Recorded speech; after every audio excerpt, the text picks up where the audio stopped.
Hello everyone, আসসালামু আলাইকুম। আজকে দেখতে পাচ্ছেন পানি আর পানি। এটা হয়তো বা প্রথমে দেখে মনে হতে পারে এবং গ্রামের এই দৃশ্য। আসলে এটা গ্রামের দৃশ্য না, এটা হচ্ছে ঢাকা শহরের দৃশ্য।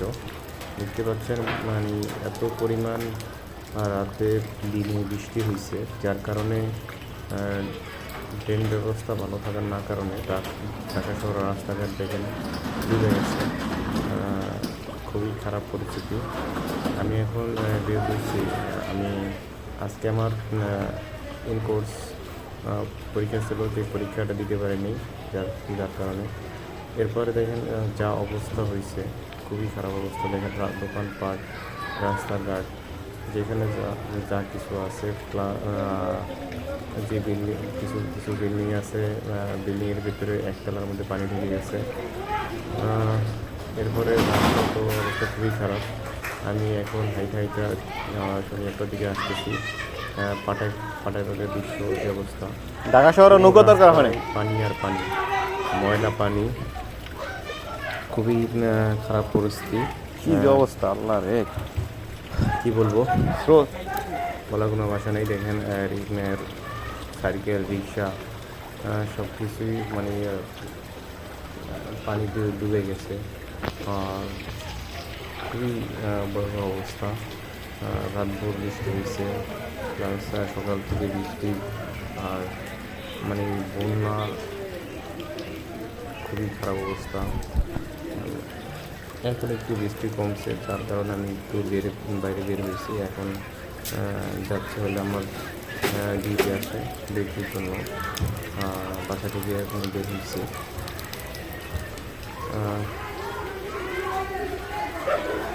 পুরো রাস্তাটা পানিতে ভরে গেছে। আমি আস্তে আস্তে হাইটা যাচ্ছি, আর রিক্সাও তেমন একটা নাই, কারণ পানি, এত পানি, যার কারণে কেউ বের হতে পারছে না। দেড়টা রিক্সা যাওয়া আছে, তাও পাওয়া যাচ্ছে না। অথবা এই রাস্তাটা পুরাই পানিতে ভরে গেছে। খালগুলো পরিষ্কার না করার কারণে পানি নামতে পারতেছে না ঠিকমতো। আর আমাদের ড্রেন ব্যবস্থা এতটাই জঘন্য, যার কারণে আমাদের এই পরিস্থিতি ভোগ করতে হচ্ছে। সামনে যদি মাত্র 12-13 ঘন্টায় বৃষ্টির অবস্থা, যদি ওর থেকে বেশি বৃষ্টি হয়, 2-3 দিন বা 4 দিন 5 দিন এরকম বৃষ্টি হলে আমাদের কী অবস্থা হবে, এটা একমাত্র আল্লাহ ভালো জানে। কারণ এই সরকার যদি এগুলো দিকে মনোযোগ না দেয়, সামনে হয়তো বড় পরিস্থিতি গ্রহণ করতে হবে আমাদের জন্য। কারণ দেখতেই পাচ্ছেন নিজ চোখে, এর পাশে কিন্তু খাল ধরেও পানি কোথায় উঠে গেছে। পানি কিন্তু নামতেছে না ওরকমভাবে, কারণ সামনে হয়তো বা মানে খালগুলো আটকে রয়েছে। মানে এই সরকারের অব্যবস্থাপনা বা যাদেরকে দায়িত্ব দিয়ে রাখছে, তাদের অবস্থাপনার কারণে আমাদের এই ভোগান্তি পোহাতে হচ্ছে। তো সরকারের নিকট আমাদের আকুল আবেদন থাকে, এই কাজগুলো যেন দ্রুত গতিতে এগিয়ে যায়, কারণ আমাদের ড্রেন ব্যবস্থা খুব ভালো হয়। তো সবাই আমাদের জন্য দোয়া করবেন। সারা দেশে বন্যা পরিস্থিতি খুবই খারাপ অবস্থা। যেমন চিটাগাং, সাতকানিয়া, অনেক জায়গা ডুবে গেছে, লক্ষ মানুষ পানির মধ্যে আছে, অনেক মানুষ মারাও গেছে। তো সেই পরিস্থিতি ঢাকাও হয়ে গেছে অলরেডি, কারণ অনেক দোকানপাট ডুবে গেছে, প্লাস পানি ঢুকে গেছে, পানি উঠে গেছে হাঁটুর উপরে। পুরো রাস্তা পানিতে ডুবে গেছে, মেন রাস্তাও পানিতে ডুবে গেছে। তো সব মিলে খুবই ভয়াবহ পরিস্থিতি বিরাজ করতেছে ঢাকা শহর প্লাস অন্যান্য জেলায়।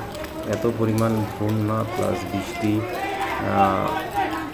তো ঢাকাতে মোটামুটি কমই বৃষ্টি হয়েছে, হয়তো বা রাত ভোর বৃষ্টি হয়েছে, বা মোটামুটি 12-13 ঘন্টা বৃষ্টি হয়েছে। যদি বৃষ্টি 2-3 দিন দীর্ঘস্থায়ী হয়, জানি না সামনে কী হবে। খুবই খারাপ পরিস্থিতি মুখ হবে আমাদের। আগে একটা ভোটার একটাও দিবেন না, তো ভোট না দিলে সরকার হয়ে যাবে, সমস্যা নেই। নিকট আমাদের আসলে আবেদন থাকবে, এই ড্রেন ব্যবস্থা কোনো দ্রুত ভালো করার জন্য, প্লাস খালগুলো ভালোভাবে খনন করার জন্য, পানি যেন নামতে পারে। তো আজকের ভিডিও এই পর্যন্তই। সবাই ভালো থাকবেন, সুস্থ থাকবেন, আর আমার এই ভিডিওগুলো ভালোভাবে সম্পূর্ণ দেখবেন, লাইক কমেন্ট শেয়ার করবেন।